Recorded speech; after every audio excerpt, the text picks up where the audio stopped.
Hello, everybody, and welcome to the Building It Online podcast, a podcast all about the successes, failures, and learnings from growing businesses online. Yo, what's up, everybody? Welcome back to the podcast. Brice and Mike here with you today. Glad to have you with us. Yep. You know, today, me and Mike are going to be talking about how we got to 10K a month, the journey to $10,000 a month. So we're diving in and talking about the journey to 10,000 because for whatever reason out there on the internet, a place where Mike and I spend a lot of time, having your first $10,000 month is like a big accomplishment as an entrepreneur, especially if you're coming from any kind of job ever. You know, like it's not super common for, I think, employees that are at any lowly status outside of like financial industries and maybe if you're in like New York City or something, to be making like 10K a month. So as an entrepreneur, once you're doing 10K a month, you're at this level where you've exceeded what you were doing. Like you're at a new pace and you're making 10K a month, which is pretty sweet. Yeah, you're above the industry average. I think too that you've broken the norms. Yeah, the people that are doing that in the JOB, right? I think the people that are making over 10K a month are almost killing themselves. You know, I know a couple people that are doing it and they're working 7 days a week and it's insane. So to have the flexibility of an entrepreneur as well as the consistent income of over $10,000 a month is a huge accomplishment. Yeah. So that's what we're talking about. Mike and I have both broke the $10,000 a month barrier. Consistently now. Consistently breaking 10K a month. And so we're going to talk about what it was like to get there. Because I don't know about for you, but it was not easy for me. I definitely thought that breaking 10K a month was going to be like when I was doing like napkin math getting started, I was like, oh, all right, if I'm just, for me, it was like, cool, I'll get 10 clients at $1,000 a month because, I'm in a client-based business. I'll get 10 clients at $1,000 a month and I'll be making 10K a month and I'm not going to have any expenses and I'm just going to be doing 10K a month and that's like insane. So I should be able to do that. Like what? If I just bring on I can do that in 2-3 months? That's what you think, right? Yeah. But it took me 3 years to start consistently breaking the 10K a month in revenue too. Like 10K a month in business revenue before we take out taxes and payroll and stuff. Let's go into the actual stories behind that because for me, I feel like our stories are slightly different but very similar in a lot of ways. And for me, I was right there with you when I started. I was like, oh, yeah, this is going to be simple. We'll go out and, get 10 clients or get 5 big clients, whatever. And it would just be a very clean cut, easy sloping road up to success, right? A linear path upwards. Yep. And we'd be there. And that was it. And that was the goal. And as we both know, that didn't work out quite how we planned, but I think worked out in a way that it was supposed to work out. With a lot of learning lessons along the way. So you want to tell the initial story of how you started and different contract sizes and what that meant for you? I'm excited to hear your story, but yeah, we'll start with my story. So when I got started doing this, I had a business partner and we were doing digital marketing for local businesses in the medical space. Ooh. Tattoo removal were my first clients online. We had tattoo removal businesses and we kind of did a little bit of everything with them. He started the business. I came on and was basically running all the operations. And so I was just getting paid a flat monthly rate. And then after 2 years of doing that, I went out on my own and started my business by myself. And my first contract was with a local business for $800 a month. Ooh. Doing Google ads. And then I feel like everything since then has been a grind upwards because we brought on those clients at $800 a month and we had $1,200 and $1,500, and then we had a $2,000, and then we had a $2,500 a month client, just trying to grind our way upwards, but not having had a ton of experience. For me, I feel like I got really good at the marketing and paid advertising is my specialty, so I got really good at that, but the business side of things has been a constant learning experience. Yeah. And so, clients would come on, but then they'd leave after 3 or 6 months. And so it's this constant churning. And for me, I got to the point where we were doing $7,000 or $8,000 a month in revenue consistently every month for a long time, but just kind of plateauing there. And then after years of doing this, after about 3 years, we finally brought on a few more really solid clients that got us past 10K. And just consistently pushed you over that? Yeah. How about you? How'd you get there? So mine was a little bit different. I worked for this plastics company and I'd been there for a couple of years. And when I left, my goal was to continue working with them. They were pretty dependent. I was pulling in, I want to say $12 million in revenue for them through Google Ads a year. And they were pretty reliant on me to be there in order to do that.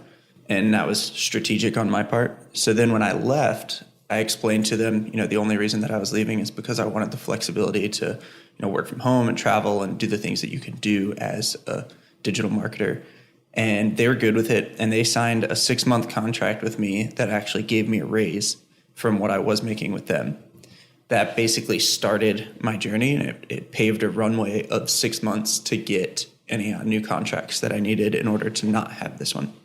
So when I did that, it was between $4,000 and $5,000 a month that I was making, which started me, I think, significantly higher than most people that start, but only for 6 months.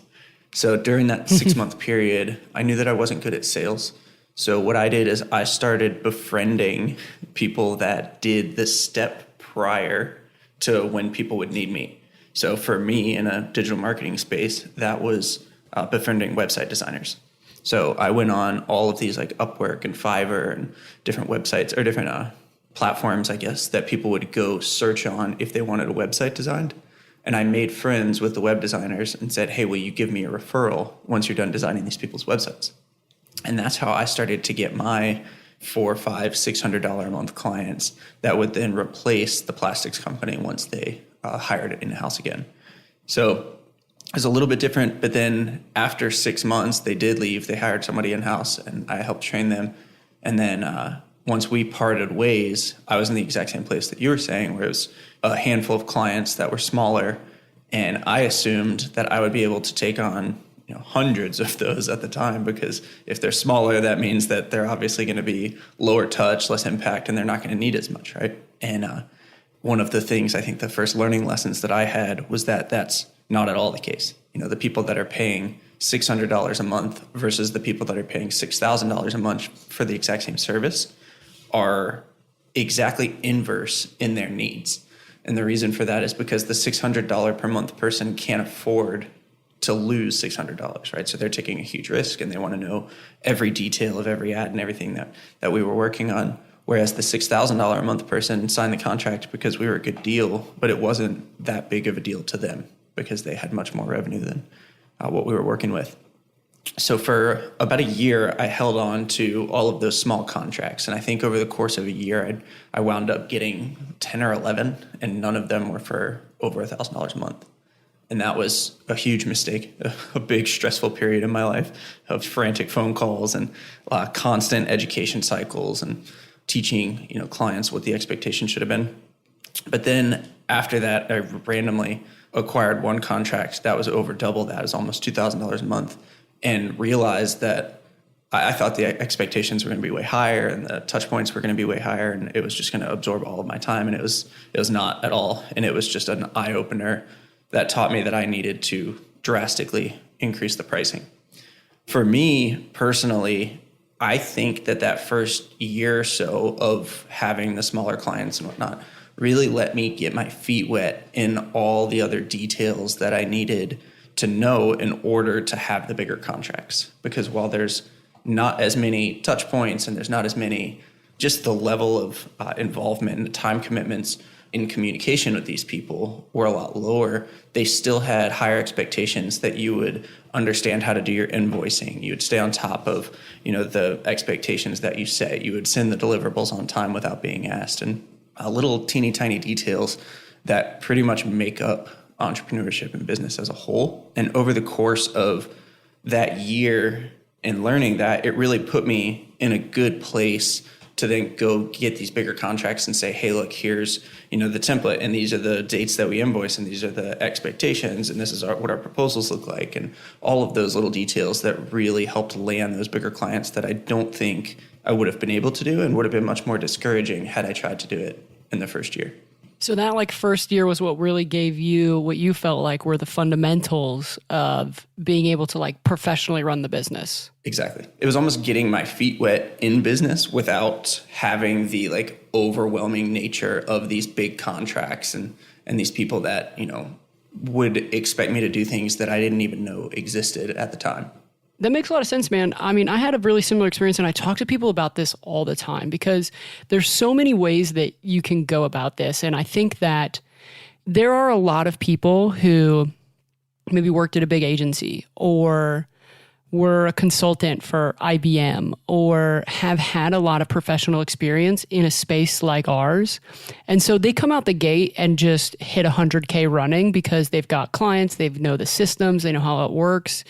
And so that's absolutely possible with that experience. But like, you know, your story is the same as mine. Is like, I was a bartender before I did this, and I've just always been really tech savvy. So I learned how to do all this stuff. Like I'm a tech savvy person. I'm a numbers guy. I get how this all works, and I'm like very driven and motivated to figure shit out. And so I was able to like just learn this stuff in my own time, pick up a couple of clients, get them really good results, position that as a case study to go get more clients, learn on the go, like get all this stuff going. And so, but like, yeah, when you start having $800 a month clients and you've got 4 of them, like you're making enough money to survive. I remember like my biggest goal was to make $3,000 a month. That was like my original benchmark. I was like, if I can just make $3,000 a month, like then I will feel like the job that I left, I'm being paid equivalently, but I'm also getting the benefits of like making my own hours, working from home, all of this stuff.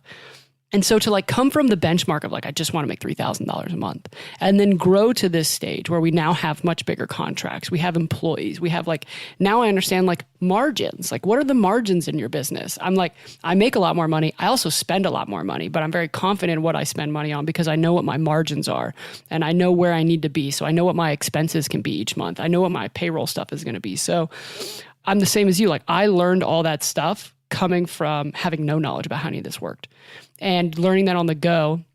And now like you, like I have much bigger contracts and we're able to deliver really good results, look very professional because we are very professional and we work super hard and we've like dialed in. We've got like a real, it almost sounds weird to say this, like we have a real business going on here, you know? It's like we run a very serious operation, but that came from just picking up smaller clients. And so for me, I think what like it sounds like for you and like a lot of people that I talk to, like what really helped me break that ceiling was I got started with these small local businesses. And this is so prevalent online today. Like if you go online and start looking for how to get started online, there's 1,000 courses out there that tell you like, yeah, go sell to plumbers because there's 1 million plumbers and they all need your services. Go talk to local businesses, get them to pay you $500, $1,000, $2,000 a month. But what they don't tell you at all is like, if that person doesn't have a marketing budget, and they start spending $2,000 a month, they are panicking about the fact that they're investing $2,000 a month. And they're going to call you every single day wondering when their $2,000 is coming back plus some. And it's a constant stressor for them versus a company that has a $40,000 a month marketing budget. They give that budget to the CMO, and the CMO is trying to find the most qualified team to help them spend that money wisely because they're looking to aggressively grow their business. Like when you're dealing with someone like that, it's a completely different ballgame than dealing with someone who has no marketing budget or is just getting started. And so when you're able to build your business on these bigger clients, life gets a lot easier. But like we're talking about is like that path to getting there was really like grinding our teeth on a bunch of smaller clients, learning how this all worked, and then getting confident in the running a business part, getting confident in the skills part, and then being able to go talk to bigger companies. For me, like a lot of it came through networking, you know, like people that I knew, people that I got really good results for on a different project, whatever it was, like those guys still bring me a lot of business because people call me up and they're like, oh, Brice, we're doing this now. Like, can you help us with this? We've got another launch coming up. Can you help us with this? We got a new product coming out. Can you help us with this? And yeah, like that's work. So building that reputation and like really building those skills over time. And I think that's, I mean, the gist of, you know, the episode, how I got to $10,000 a month is there is a certain aspect of grinding, you know, and you just have to kind of go do it. But there's so many training courses and motivational speeches that I've heard in the past that said, like, just do the first step.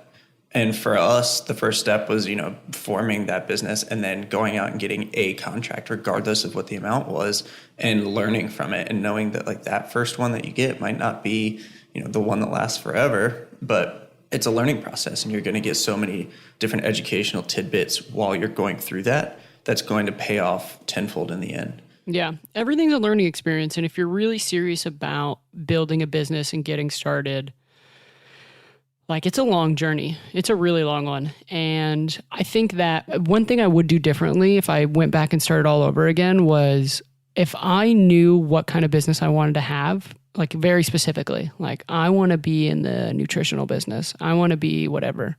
I want to be in the SaaS space.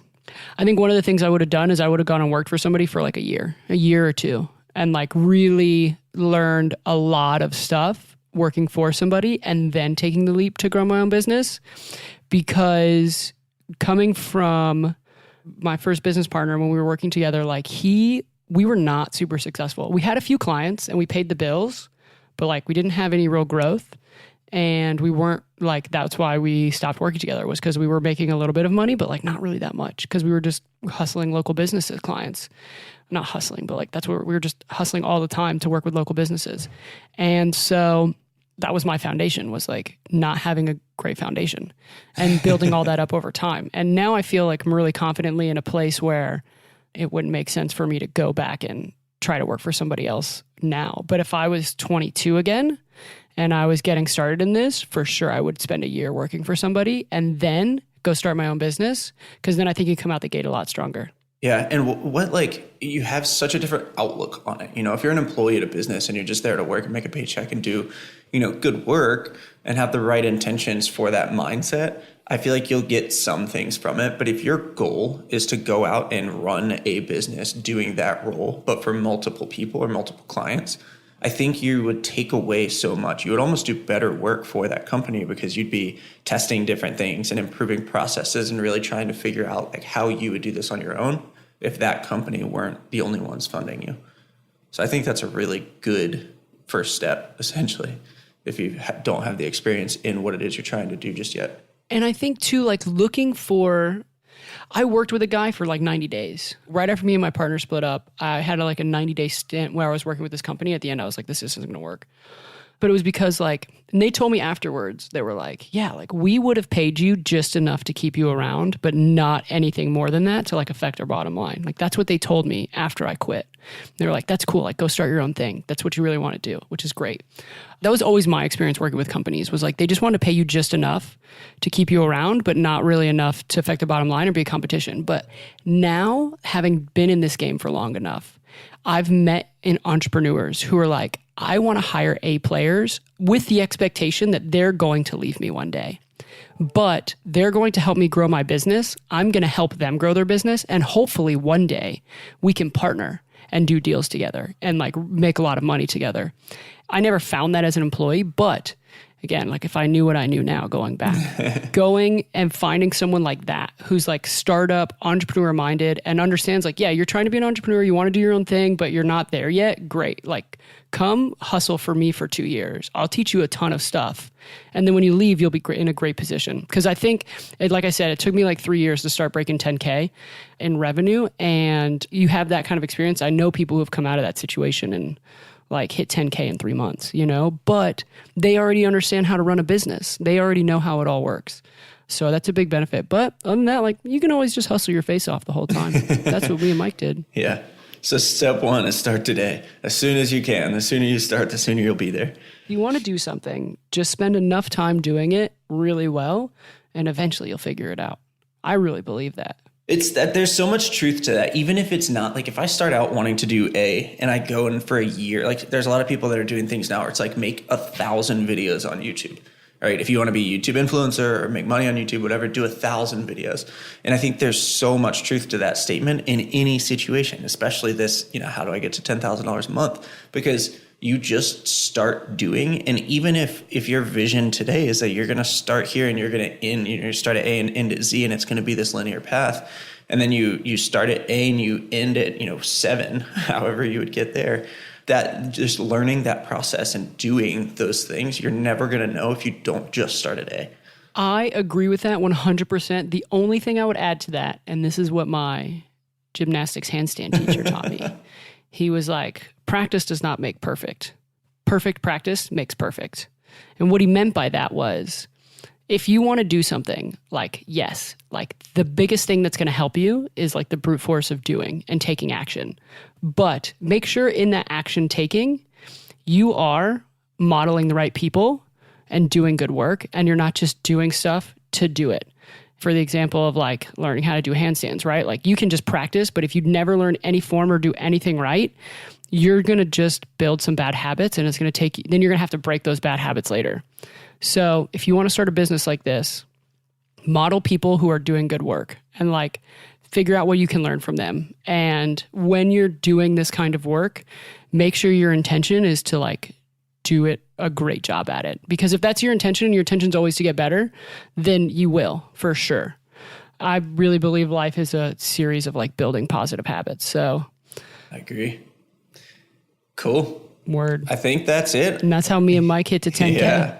It was a fun journey though. I'll tell you what. And like once you get here, it's addicting to not want to stop. Like now that we're here, what more can we do? You know, I think I've moved my goals before I ever got to 10K to beyond. You know, it's like you see it coming and you're like, cool, I don't even want to like settle there. Like what else can I do? Let's just blow through past this one and get to the next one. There's no celebration. You're just like, yeah, I've already moved them. We don't have time for that. Talk about a dangling carrot for myself. But cool. Well, yeah, guys, thank you so much for being here. Per usual, if you want to give us a review on the Apple Podcasts or follow us or subscribe, anything that we can do. And if you have questions about this, hit us up at buildingitonlinepodcast@gmail.com. Yep. We're here to help. Gmail addresses. Oh, God. Love it. So unprofessional. Gotta start we somewhere. should get real email addresses. Gotta start somewhere. Gotta start somewhere. That's how this podcast got started. So, cool. Well, thanks, guys. All right. Word, man. Well, you guys have a great day, and we'll see you next time.